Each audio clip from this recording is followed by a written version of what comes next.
What's up, everyone? I am the KnK, and this is my quickie review for the Twilight Zone Season 1 from the 1980s.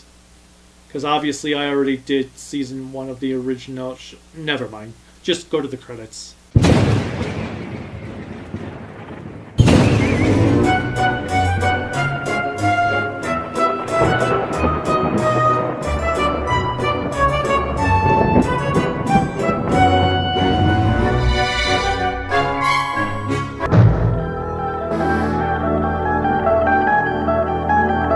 This video is brought to you by Loot Crate. Do you like cool mystery boxes that are full of cool stuff? Go to lootcrate.com/KaijunoKami and put KaijunoKami in the coupon code to receive 10% off your order. It helps you help me help you help me. Remember, lootcrate.com/KaijunoKami, coupon code KaijunoKami. Now to our video. So obviously I have finished Season 1 for the 80s Twilight Zone series, and there were a lot more misses than hits. And even the hits weren't that great by Twilight Zone standards. But let's see here. Gonna run down these episodes. Oh, and this is kind of weird because the episodes are like 48 minutes long, 45 minutes long, 50 minutes long, some weird stuff like that. And there's like 2 to 3 stories in these episodes. So some episodes will have like a story that's like 8 minutes long that's utterly pointless more often than not. And it's kind of weird, but Saturday was okay with Bruce Willis. Little Peace and Quiet was actually pretty good, where a woman could just stop time when she would yell "shut up." Wordplay was decent. Dreams for Sale was eh. Chameleon sucked. Healer sucked. Children's Zoo was meh. Kentucky Ride was meh. Little Boy Lost was awful. Wishbang eh. Nightcrawlers was the first episode I really actually felt like, wow, this feels like something from the Twilight Zone. It dealt with this Vietnam veteran who was having problems and stuff, and You'll understand if you've ever seen it or will watch it. There was this one that really stuck out. So there was this like 7-8 minute episode called Examination Day about this kid going to take this exam, and then this like 40-minute episode called A Message from Charity. Ugh, terrible episodes. I don't understand why they would do that, because Examination Day just felt utterly pointless, being that nothing came out of it. It was just like, okay, that's random. And then Message to Charity was like, oh, can this episode move any slower? Ugh, it's so boring. Teacher's Aid was okay. Paladin Last Hour was decent. Act Break was meh. Burning Man was okay, which, that was another issue. A lot of these episodes felt like they didn't have endings. They just kind of stopped. Like, yeah, they just stopped. Like, the story's going and then it just stops and the next story picks up. It's like, the other thing is the narrator in this series is awful. He doesn't engage the audience at all, and sometimes he doesn't even talk during an entire episode. Like, an entire story will go by with no narration, and then the next story will go by and he'll do some narration at the end of the episode, and that's it. It doesn't make sense. It's stupid. He really has no engagement skills, which also might be another issue with the show, because it doesn't engage the audience like Rod Serling did with the original. Because he was a radio show person, he probably knew that you had to engage the audience.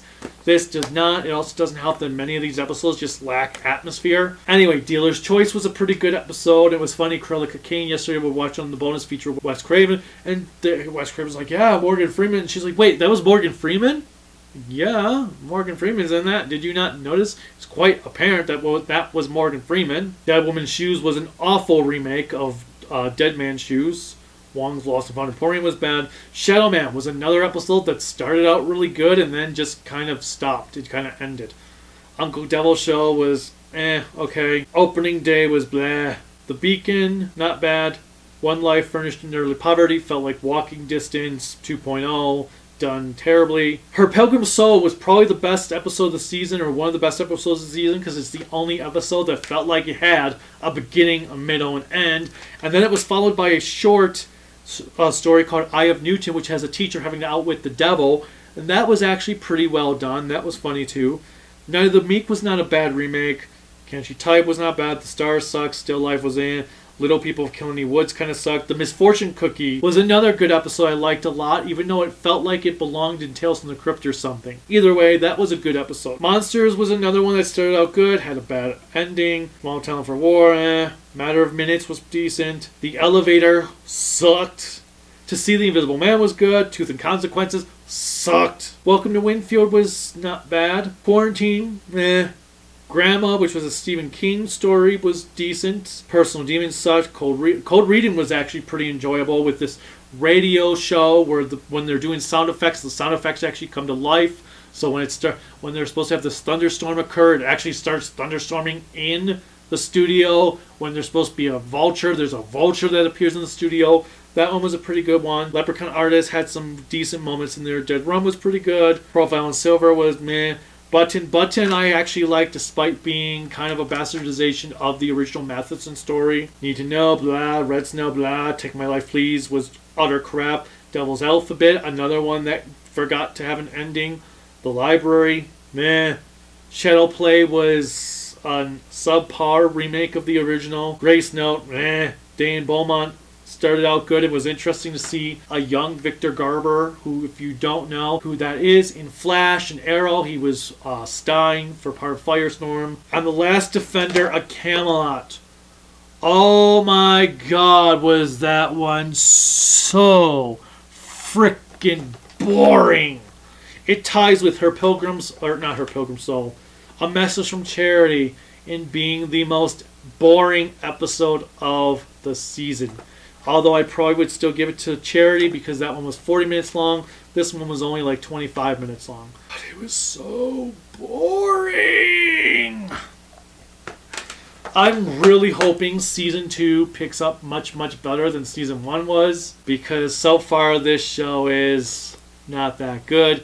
Like, yeah, there are some good episodes that I've seen on there, as I mentioned. So I'm not, like, hating it. I'm not like, oh my god, why did I decide to watch this at all? Just more like, wow, this is not that good. This kind of blows. This sucks for being a Twilight Zone series because it should be so much better than just eh. Overall, have you seen the first season to the 80s Twilight Zone series? If so, what's your favorite episode? What's your least favorite episode? Let me know in the comments. Do you like this one? Do you think it's subpar? Which of the 3 remakes do you think is better? Do you think the show has never had a good remake? Do you think it should have stayed buried? Click like, click subscribe, click the bell notification, click whatever else YouTube has you clicking on now to give me good algorithms. If you want to support the channel, you can check me out on Patreon at Kaiju no Kami, Twitter at Kaiju no Kami, Facebook Kaiju no Kami. And until next time, oh, and I guess if I give this a score, it would be 5 out of 10, 2.5 out of 5, 2 out of 5, something like that. But until next time, bye.